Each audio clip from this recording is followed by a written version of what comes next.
Snacks சாப்பிடணும் போல் ஆசையாக இருக்குது. செய்யறதுக்கு ஈஸியாகவும் இருக்கணும், டேஸ்டியாகவும் இருக்கணும். வாங்க பூந்தி ரெசிபி செய்யலாம். அது ஈஸியாகவும் இருக்கும், டேஸ்டியாகவும் இருக்கும், குயிக்காகவும் நம்ம செஞ்சிடலாம். ஃபஸ்ட்டு ஒரு பெரிய பாத்திரத்தில் 2 டம்ளர் கடலை மாவு, 3/4 டம்ளர் அரிசி மாவு, தேவையான அளவு உப்பு, காரத்திற்கேற்ப தனி மிளகாய்த்தூள். ஸோ உப்பும் காரமும் இதை நம்ம கலக்கி விட்ட பிறகு சாப்பிட்டு பார்க்கும்போது உப்பு லைட்டாக தூக்கலாக இருக்கணும், அதுமாரி காரமும் லைட்டாக தூக்கலாக இருந்ததுன்னா உங்களுக்கு பூந்தி செஞ்சு எடுத்த பிறகு உங்களுக்கு டேஸ்ட்டு கரெக்டாக இருக்கும்.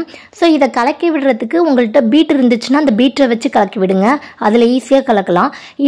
இல்லை அப்படின்னா நீங்கள் கரண்டியை வச்சு கலக்கிக்கோங்க. இதுக்கு 1.5 டம்ளர் தண்ணீர். இதை நம்ம அப்படியே 1.5 டம்ளர் தண்ணியை ஊற்றிடக்கூடாது, கொஞ்சம் கொஞ்சமாக ஊற்றி நம்ம பீட் பண்ணணும். அப்போ தான் கரெக்டாக பீட் பண்ண முடியும். ஸோ இதுவே கரெக்டான அளவு தான், கரெக்டாக உங்களுக்கு வந்துடும். மாவு ரெடியானதும் நம்ம எண்ணெய் சூடு பண்ணிக்கலாம். எண்ணெய் சூடாக இருக்கான்னு டெஸ்ட் பண்ணுறதுக்கு ஃபஸ்ட்டு ஒரு துளி டாட் நம்ம மாவு போடலாம். போட்ட பிறகு அது பொரிஞ்சு மேலே வருது, அப்போனா எண்ணெய் சூடாக இருக்குன்னு அர்த்தம். ஸோ இப்போ நீங்கள் பூந்தி கரண்டியில் ஒரு 2 கரண்டி மாவை எடுத்து இந்த மாதிரி தேய்ச்சி விட்டிங்கன்னா உங்களுக்கு பூந்தி அழகாக வெந்துடும். ஸோ இந்த மாதிரி வந்துச்சுன்னா நீங்கள் உங்களோட மாவு கன்சிஸ்டன்சி கரெக்டுன்னு அர்த்தம். சப்போஸ் விழலைன்னா கெட்டியாக இருக்குன்னு அர்த்தம். ரொம்ப ஒரு மாதிரி பொரிஞ்சு குழன்னு வந்துச்சுன்னா அப்போனா மாவு தண்ணியாக இருக்குன்னு அர்த்தம்.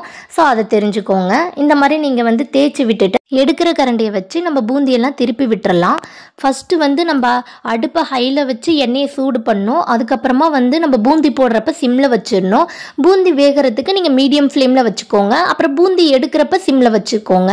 ஸோ பூந்தி எடுக்கிறப்ப எப்படி இருக்குன்னா உங்களுக்கு அந்த சத்தம்லாம் அடங்கிடும். அந்த சத்தம் அடங்கின பிறகு பூந்தி ரெடி ஆயிடுச்சுன்னு அர்த்தம். அப்போ நம்ம பூந்தி எடுத்துடலாம். நான் பூந்தி உப்பு மிளகாய்த்தூள் சேர்த்தே செய்கிறேன். இப்போ நிறைய பேர் நீங்கள் மிளகாய்த்தூள் தனியாக போட்டு உப்பெல்லாம் தனியாக போட்டு அந்த மாதிரி தூவி விடுவீங்க. இது குழந்தைங்களுக்கு இப்படி செஞ்சால் குழந்தைங்க சாப்பிட்றதுக்கு ஈஸியாக இருக்கும். இல்லைனா அதுக்கு மிளகாத்தூள்லாம் கையில் ஒட்டும்.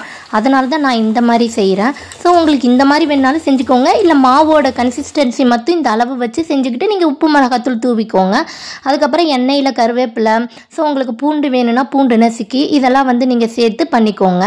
நான் கடலைப்பயிர் மட்டும்தான் இதில் போட போகிறேன். ஏன்னா குழந்தை சாப்பிட்றதுனால நான் வேறு எதுவும் செய்ய போகிறதில்ல.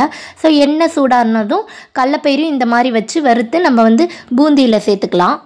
இந்த வீடியோ உங்களுக்கு யூஸ்ஃபுல்லாக இருந்தால் லைக் பண்ணுங்கள், ஷேர் பண்ணுங்கள், கமெண்ட் பண்ணுங்கள். சப்ஸ்கிரைப் பண்ணலன்னா ஃபஸ்ட்டு சப்ஸ்கிரைப் பண்ணிக்கோங்க. பக்கத்தில் இருக்கிற பெல் ஐக்கனை கிளிக் பண்ணிங்கன்னா நான் போடுற வீடியோஸில் உங்களுக்கு நோட்டிஃபிகேஷனாக வரும். தேங்க்யூ ஃபார் வாட்சிங்.